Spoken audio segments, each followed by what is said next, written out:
Hey everyone, it's Kirsten, and this is my race report for the Ironman that just went down in Boulder, August 7th, 2016. I had an amazing race, and I want to tell you guys about it, but first I'm going to tell you a little bit about the course in case you are watching this wondering, should I do the Boulder Ironman? So the race was August 7th this year, and next year the race will be in June. So if that's a deciding factor, if you like earlier races, then it will be in June next year. But I'll tell you a little bit about the course to see if it's something that you want to do. The swim is in a reservoir, very calm, pretty warm. It was borderline wetsuit, like we weren't sure until, a couple weeks before if it would be wetsuit legal, but it was. And it's a one loop swim, which I love because everyone's a little more spread out in the swim. The bike course is fairly easy compared to some of the other ones around that I've done, like Lake Tahoe or St. George or Lake Placid or Kona. So this bike course has a lot of downhill and then rollers and some gradual uphill, but no big climbs. And so it's fairly easy for, if 112 miles could ever be easy. And then the run course is very shaded. It's on a bike path. So I would say over half of it was in the shade. So it's a little bit cooler. It's right along a creek and lots of spectators. The spectators lined pretty much the entire bike course. And then as far as altitude, I can't really comment on that because I live here. But from what I've heard from people, it wasn't as bad as they thought it would be because the course is relatively flat and easy compared to some of the other ones. So that's a little bit about the course.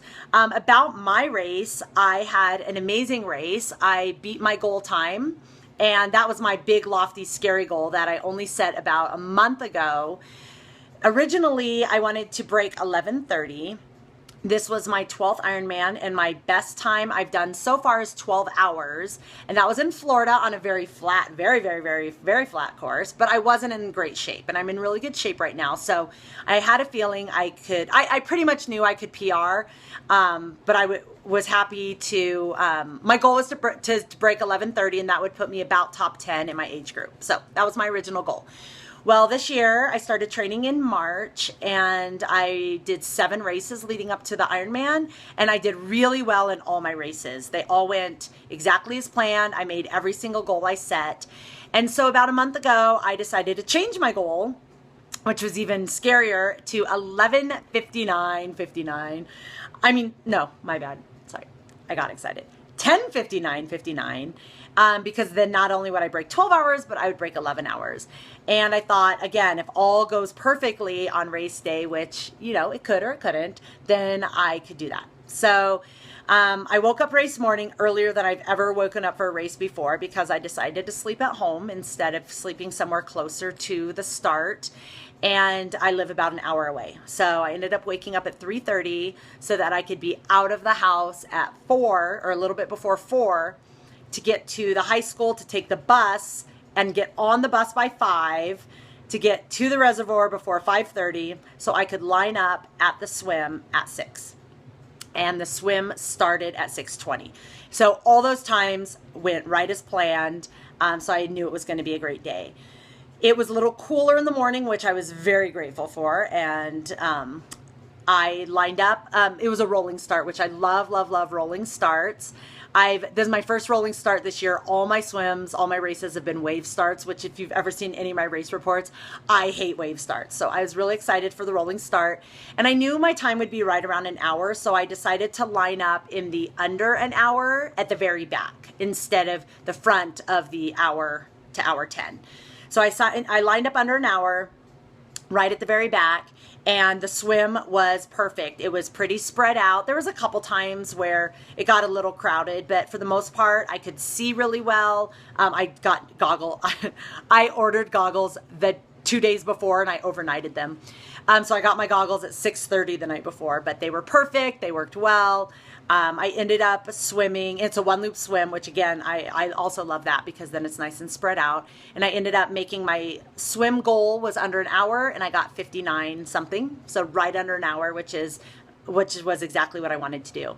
The transition is, both transitions, T1 and T2, are pretty long in the race, but I ran as hard as I could during transition because I knew I could get my heart rate down once I got on the bike. So my transition was about 3.5 minutes or so. And I was really excited when I got out of the swim, the wetsuit strippers. The first person I saw was my friend Wendy, so she got to strip my wetsuit off me, and that was really cool. So I ran into transition again, grabbed my stuff, ran into the changing tent. I ended up being the 5th swimmer out of the water for females, so I had all the room in the world and had like 10 people helping me in the changing tent. So that was really awesome, so thank you. And I got to see my friend Ashley in the changing tent, so that was a treat as well. So I'm feeling good.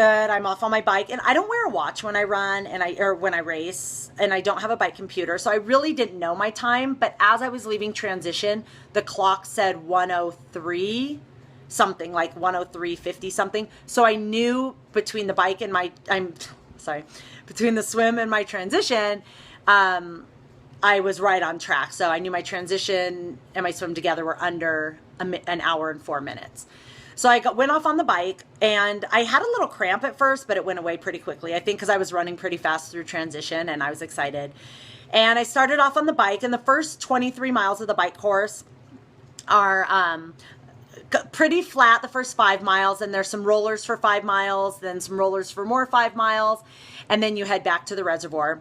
And it all went well. I didn't push it really hard, but I didn't go easy either. I would say pretty moderate. I felt good. And then we started, then after that, there's 2 big loops that are about 40 miles around Boulder. And I didn't feel very well. I felt like I was going slow again. I didn't have a watch or a bike computer, but being a faster swimmer, sometimes it's a little rough because you get passed a lot on the bike. And it was mostly men passing me, so it wasn't that big of a deal because I'm only competing against women in my age group.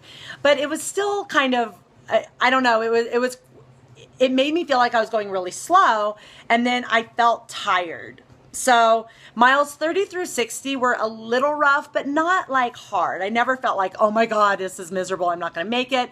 It just felt a little harder than I wanted it to be. 30 through 60 felt like I thought like not 80 through 110 should feel. And then after mile 60, I kind of ate a little more, drank a little more than I normally would, stood up a little, pedaled out, kind of stretched out, and started on the second loop of the big loop. And this was awesome because there were a lot of people doing their first loop. And so I was actually passing people, and it just lifted my spirits. Even though I know they were on their first loop and I was on my second loop, it just felt better than just being constantly passed. So I started feeling better, and miles 60 through 112 were pretty easy. I would say, like, normally my neck gives me a lot of problems. I wasn't having hardly any, a little bit, but nothing like debilitating or that I was getting frustrated with. So I felt really good. And actually, when I was coming in about mile 110, those last couple miles are pretty downhill and easy. I was thinking to myself, this was a really easy bike ride compared to some of my rides I've done in the past. I attribute it to I rode the course 4 times, the whole course, 4 times. And it always took me like 6.5 to 7 hours. And so on race day, it took me 5 hours and 45 minutes, which is just so much less time on the bike. So even though I did the same mileage, it just felt so much easier. So my time was 5:45. I thought if I had an amazing day, I could get 5:40. So to get 5:45, I was extremely happy with. My best bike time on Ironman so far before this was 5:59. So it was definitely a PR on the bike. So I was feeling good. Ran off. I felt like it was a really long run into transition again, but it was only, I think it was like 3.5 minutes, maybe 3:45. I can't remember, but I was off on the run. I felt great. I was getting a little warm. The bike was pretty cool, but the run started getting really hot. So I was just covering myself with water constantly. So anytime, any aid station, I would use like 4 cups of water, just staying really, really wet, drinking tons of Gatorade. And there were people with hoses on the course with giant bottles of water. I just was dumping all over me. And I think that really helped me on the run. So I felt really good. I ran pretty much, I think, the entire first 20 miles, which is really good for me. Normally I start wanting to walk around like 13 or 14. But I saw my time coming out on the clock out of transition, and it said 6:50. And so I knew that if I could run the first half, even if I walked the second half, I would PR. And I knew if I got under 4 hours and 10 minutes on the run, I would make my huge goal of 10:59:59. So I was really excited leaving transition and really confident because I still felt pretty good. So around 20 miles, I walked the aid stations. I walked a couple of the uphills, you know, the normal, oh my God, this is hard thing. A couple times during the run, I started cramping on my calves or my feet. I just took extra base salt. They were handing out base salt at the on the course. I took one of those hot shot things that helps for cramping, and it did help, but it made me feel really nauseous for the rest of the run. So I'm glad I didn't take it earlier. And I had to stop once to go to the bathroom around mile 22. So I just did a quick strip down because I was wearing a one-piece suit. So that was a little bit of a, a minute or two. But other than that, I knew at that last turnaround, I had 1.2 miles to go to the finish. And a friend of mine, or a friend of my friend, Ashley's, came up and ran with me and said, if you can do this last mile in under 10 minutes, you're going to make it under 11 hours. I mean, yeah, if you could do the last mile in under 10 minutes, you can make it under 11 hours. And I knew it had it in me to do the last mile under 10 minutes. So, and it was all downhill. So I pushed it in the last mile. I finished 10:56. Which was 3 minutes faster than my huge goal of 10:59:59. And the best part was I had so many people at the finish line. My mom was there. Ashley was there. I saw lots of my friends on the course. Wendy was there like 10 times. Amy and Nikki and Kat, every time they saw me, they acted like they were just so excited to see me, and they were telling me how good I looked and how great I was doing. And that was super helpful. And I've never done such a big race with so many people that I knew. I knew lots of people racing. I knew tons of people volunteering and out on the course. And that was really great to have people just constantly cheering for me and supporting me and telling me that I was doing it. So that was it. It's kind of a boring race report because I actually had the best race ever. It was hard, of course it's hard, but I never felt like I was really struggling. I couldn't have gone a minute faster. I was giving it everything I had, but I never really felt like I can't do it, or I don't know, maybe it's just because it was my 12th Ironman, or maybe it's because I followed my race plan exactly. And the things people were asking me, what was different about this race? Because I pretty much trained the same as I've trained for my last 2 Ironmans, which have both been really successful in their own way. If you've seen my Kona race report, it was the hardest race ever, but I did it. So I pretty much trained the same. The 2 things that were different this year is I'm 100% vegan. This is the first year that I've been vegan the whole year training for an Ironman. And I got a tri-bike. I've never had a tri-bike before, so I bought my friend Jail's tri-bike. Thank you, Jail.